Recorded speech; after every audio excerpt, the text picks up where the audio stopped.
Hello everyone.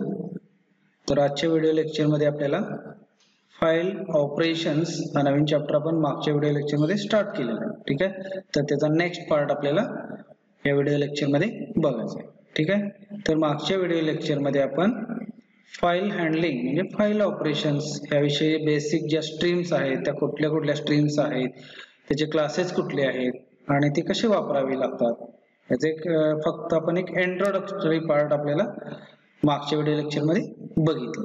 ठीक आहे, तर आजच्या व्हिडिओ लेक्चर आपण स्टार्ट करूया. तर फर्स्ट पॉइंट आहे तो ओपनिंग फाइल्स. आता बघा, a file must be opened before you can read from it और राईट टू इट. म्हणजे समजा एखाद्या फाईल मध्ये तुम्हाला राईट करायचं असेल किंवा एखाद्या फाईल मधून डेटा रीड करायचा असेल तर सगळ्यात महत्त्वाचं आणि पहिलं काम कुठलं आहे तर ती फाईल आपल्याला ओपन करावी लागेल. कधी? जेव्हा आपण एखादा फाईल मधून डेटा रीड करणार असेल त्यात पूर्वी आपल्याला ती फाईल ओपन करावी लागेल. ठीक आहे, तर नेक्स्ट बघा, either OFStream or FStream object may be used to open a file for writing. समजा आपल्याला एखादी फाईल राईट करायची, एखाद्या फाईल मध्ये जर राईट करायचं असेल तर ती आपल्याला एकतरी आपल्याला OFStreamच्या ऑब्जेक्टने ती फाईल ओपन करावी लागेल किंवा FStreamच्या ऑब्जेक्टने ती ओपन करावी लागेल. आता OFStream म्हणजे थोडक्यात आपण बघितलंय मागच्या व्हिडिओ लेक्चर मध्ये की OFStream म्हणजे आउटपुट फाईल स्ट्रीम आणि FStream म्हणजे थोडक्यात आपण त्या क्लास मधून दोन्हीही टाईपचे ऑपरेशन्स आपण करू शकतो. म्हणजे इनपुट स्ट्रीम पण करू शकतो आणि आउटपुट स्ट्रीम पण एकाच क्लास मधून दोन्ही ऑब्जेक्ट आपण क्रिएट करू शकतो. ठीक आहे, and if stream object is used to open file for reading purpose. म्हणजे एकतरी आपण IFStream चा ऑब्जेक्ट किंवा FStream चा ऑब्जेक्ट वापरून ती एखादी फाईल आपण रीड पर्पज साठी करू शकतो. म्हणजे थोडक्यात रीड करायसाठी आपल्याला एकतर IFStream चा ऑब्जेक्ट लागेल किंवा FStream चा लागेल आणि जर राईट करायचं असेल तर OFStream चा ऑब्जेक्ट किंवा FStream चा ऑब्जेक्ट आपल्याला लागेल. ठीक आहे, आता नेक्स्ट बघूया आपण सिंटॅक्स ओपन फंक्शन साठी कसा असेल. ठीक आहे, आता ओपन जे फंक्शन आहे it is a member of FStream, IFStream और OFStream. म्हणजे काय, जे ओपन नावाचं जे आपण फंक्शन वापरणार आहे ते फंक्शन आपण रीड साठी वापरू शकतो, राईट साठी पण वापरू शकतो. म्हणजे it is a member of either FStream और OFStream. ठीक आहे, तर त्या सिंटॅक्स कसं आहे बघा, void ओपन ब्रॅकेट मध्ये फाईल नेम कॉमा मोड. म्हणजे इथं आपल्याला दोन आर्ग्युमेंट्स इथे पास केलेले आहेत ओपन साठी. पहिला आहे तो फाईल नेम, म्हणजे जी फाईल आपल्याला ओपन करायची आहे त्या फाईलचं नाव आपण फाईल नेम मध्ये लिहू शकतो. ठीक आहे, डबल कोट मध्ये त्या फाईलचं नाव आपल्याला लिहावं लागेल विथ सम एक्सटेन्शन. म्हणजे काय, समजा ABC नावाची एक टेक्स्ट फाईल असेल तर आपण ती कसं लिहू शकतो, डबल कोट मध्ये abc.txt असं आपल्याला फाईल नेम लिहावं लागेल. ठीक आहे, त्यानंतर आहे मोड. आता एखादी मोड म्हणजे काय, it is optional parameter with combination of flags. आता फ्लॅग म्हणजे काय, समजा आपल्याला एखादी फाईल रीड मोड साठी वापरायची असेल, म्हणजे फक्त रीड करायचं असेल किंवा एखादा राईट करायचं असेल, राईट म्हणजे त्या फाईल मध्ये जर राईट करायचं असेल, असे डिफरंट मोड्स या फाईल हँडलिंग मध्ये अवेलेबल आहे. ठीक आहे, एक ओव्हरव्ह्यू आपण त्या फाईल मोडचा बघूया. आता डिटेल जे असेल ते डिटेल आपल्याला नेक्स्ट लेक्चर मध्ये बघायचं.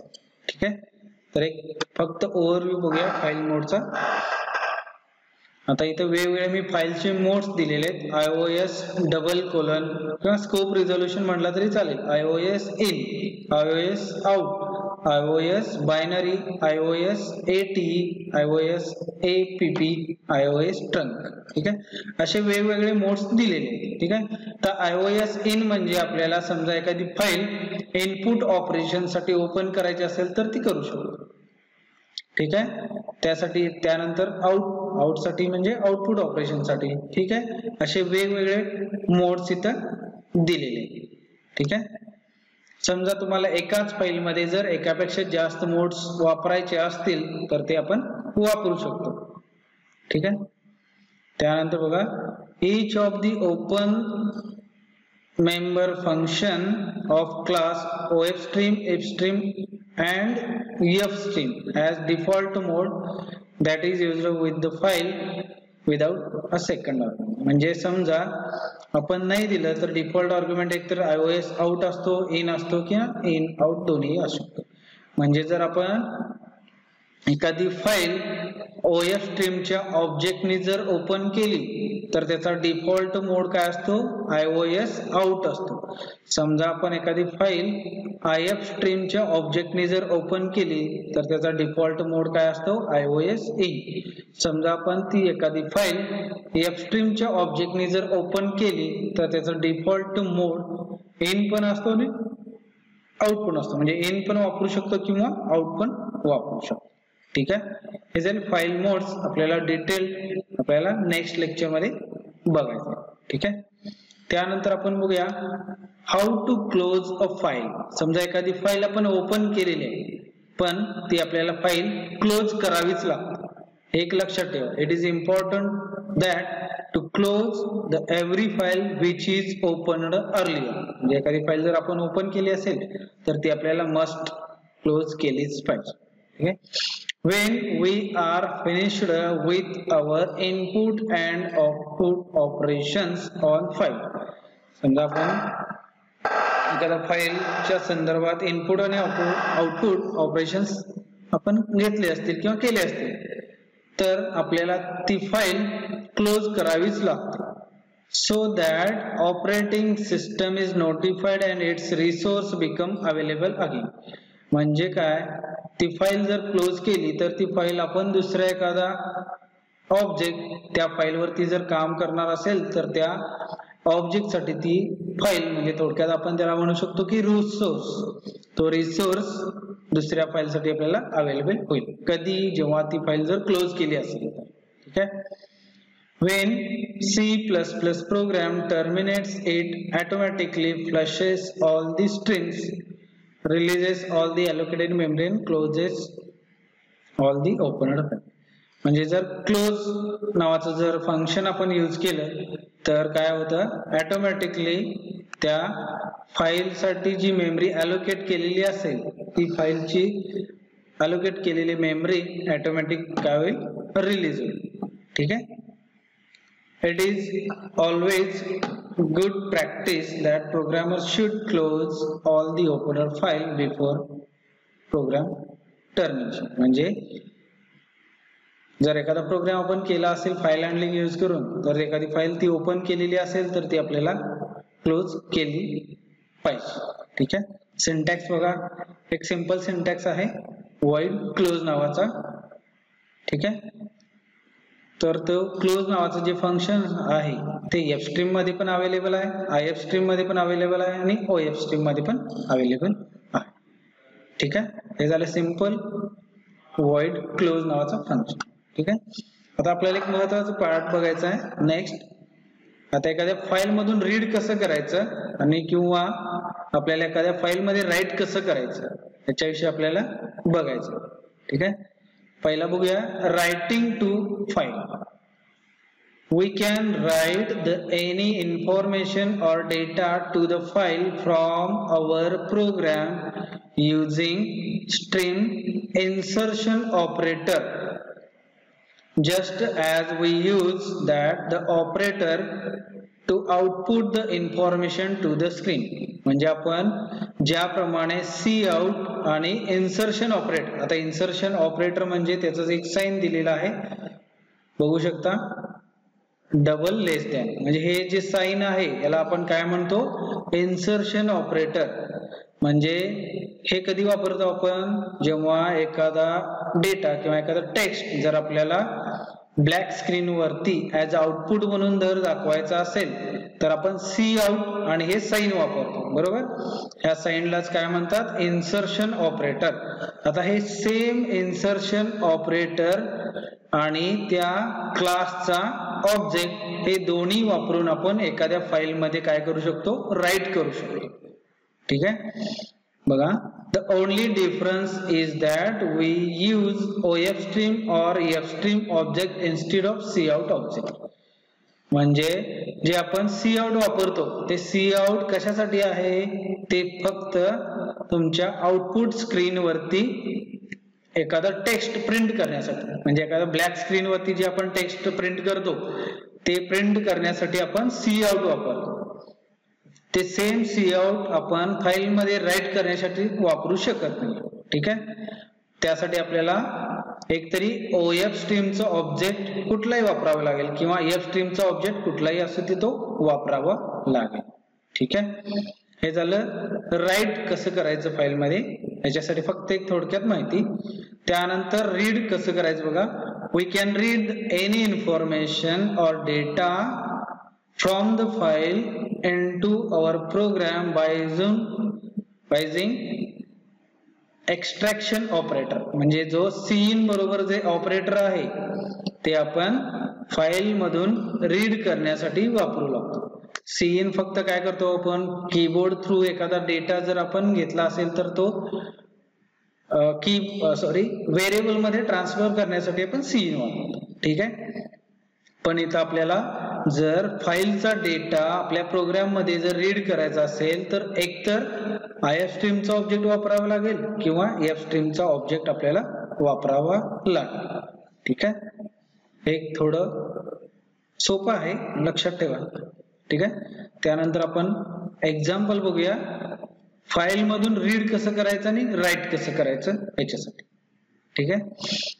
तर मी इथे एक एक्झाम्पल म्हणून एक प्रोग्राम घेतलेला आहे. त्याच्यामध्ये टेक्स्टची साईज मी काय घेतलंय बघा, 200. म्हणजे मी कॅरेक्टरचा ॲरे घेतलाय, त्या ॲरेला नाव काय दिले बघा, टेक्स्ट. त्याची साईज किती दिली, 200. त्यानंतर बघा मी EFStream चा ऑब्जेक्ट क्रिएट केलाय फाईल नावाचा. EFStream चा ऑब्जेक्ट केलेला आहे फाईल. आता या EFStream मध्ये आपण ऑब्जेक्ट यूज करून रीड पण करू शकतो आणि राईट पण करू शकतो. आपण इथं फक्त सेपरेटली IFStream घेतलंय का किंवा OFStream घेतलंय का, नाही, EFStream घेतलेलं आहे. म्हणजे आपण तिथं दोन्हीही ऑपरेशन्स करू शकतो, एक तर रीड करू शकतो किंवा राईट करू शकतो. त्यानंतर मी एक फाईल ओपन केलेली आहे, बघू शकता example.txt नावाचं फाईल मी ओपन केलेली आहे. म्हणजे त्या example.txt नावाच्या फाईल मध्ये पहिला मला काय करावं लागेल, राईट करावं लागेल, त्यानंतर रीड करावं लागेल. ठीक आहे. तर बघा इथं मी दोन्हीही मोड्स घेतलेले आहेत, iOS आउट आणि इन दोन्ही मोड घेतलेले आहेत. ठीक आहे. त्यानंतर बघा मी काय केले, cout वापरले. आता cout आणि इन्सर्शन ऑपरेटर वापरलेला आहे. ते दोन्ही वापरून काय प्रिंट करायचं आहे, write text to be written on the file. म्हणजे ही जी टेक्स्ट दिलेली आहे हे टेक्स्ट कुठं प्रिंट होईल, तर कन्सोल स्क्रीन वरती. म्हणजे तुमचं जे आउटपुट ब्लॅक स्क्रीन आहे त्याच्यावरती हे जे टेक्स्ट आहे हे प्रिंट होईल. ठीक आहे. त्यानंतर बघा cin.getLine text size of text. आता इथं cin.getLine ऑफ टेक्स्ट. आता टेक्स्ट मध्ये मी काय घेतलेलं आहे, थोडक्यात हे टेक्स्ट मध्ये असणार आहे. मग त्याची साईज जी असेल, म्हणजे जे इनपुट करून घेतलेलं आहे ते सेम मी टेक्स्ट मध्ये काय केलेलं आहे, स्टोअर करून ठेवलेलं आहे. म्हणजे write text to be written on the file, हे जे टोटल टेक्स्ट आहे हे टेक्स्ट नावाच्या व्हेरिएबल मध्ये स्टोअर केलेलं बाय युजिंग गेटलाइन. ठीक आहे. त्यानंतर बघा आपण त्या फाईल मध्ये राईट कसं करायचं आणि रीड कसं करायचं. आता आपण इथं दिलेला आहे फाईल इन्सर्शन ऑपरेटर. आता फाईल म्हणजे हा ऑब्जेक्ट कुणाचा आहे, EFStream ऑब्जेक्ट आहे. मी मगाशी सांगितलं की EFStream मध्ये आपण रीड पण करू शकतो आणि राईट पण करू शकतो. आता हे फाईल आणि हे इन्सर्शन जे ऑपरेटर दिले हे दोन्ही जर वापरले तर आपण याचा उपयोग कशासाठी करतो, फाईल मध्ये राईट करण्यासाठी वापरतो. File insertion text insertion ending. म्हणजे फाईल मध्ये आपण काय राईट करणार आहे टेक्स्ट नावाच्या व्हेरिएबल मध्ये जे आपण स्टोअर केलेलं आहे ते आपण फाईल एक्झाम्पल नावाच्या टेक्स्ट फाईल मध्ये स्टोअर करणार आहे. मग इथं टेक्स्ट मध्ये काय आहे, टेक्स्ट मध्ये already write text to be written on the file, ही टेक्स्ट कुठं आहे तर टेक्स्ट नावाच्या व्हेरिएबल म्हणजे अरे मध्ये आहे. बरोबर, हे झालं फाईल मध्ये राईट करण्यासाठी. आता सेम फाईल मध्ये जर रीड करण्यासाठी आपल्याला एक्सट्रॅक्शन ऑपरेटर वापरावा आहे. आता एक्सट्रॅक्शन कधी वापरतात, सीइन बरोबर. बरोबर, मग इथं सीइनच्या ऐवजी फक्त आपण त्या फाईल स्ट्रीम म्हणजे एफ स्ट्रीमचा ऑब्जेक्ट इथं वापरलेला आहे आणि विथ एक्सट्रॅक्शन ऑपरेटर आणि टेक्स्ट. म्हणजे टेक्स्ट मध्ये काय आहे, written text to be written on the write text on the written on the file. ठीक आहे, ही टेक्स्ट काय केली, रीड केली आणि वन बाय वन ते तुमच्या ब्लॅक स्क्रीन वरती दाखवलेले by using cout. Cout कशासाठी, जर आपल्याला ब्लॅक स्क्रीन वरती आउटपुट दर्शवण्यासाठी आपण ते वापरू. त्यानंतर महत्वाचा भाग बघा, ती फाईल जी आपण इथं ओपन केलेली कुठली example.txt ती इथं आपण क्लोज करतोय. ठीक आहे, म्हणजे जी ओपन केलेली फाईल असते ती क्लोज करत जाऊ. ठीक आहे, हे झालं रीड आणि राईट कसं करायचं, एखाद्या फाईल मधून रीड किंवा एखाद्या फाईल मध्ये राईट कसं करायचं. त्यानंतर फाईल ओपन कशी करायची आणि क्लोज कशी करायची. ठीक आहे, तर आजच्या व्हिडिओ लेक्चर मध्ये आज आपण इथेच थांबूया.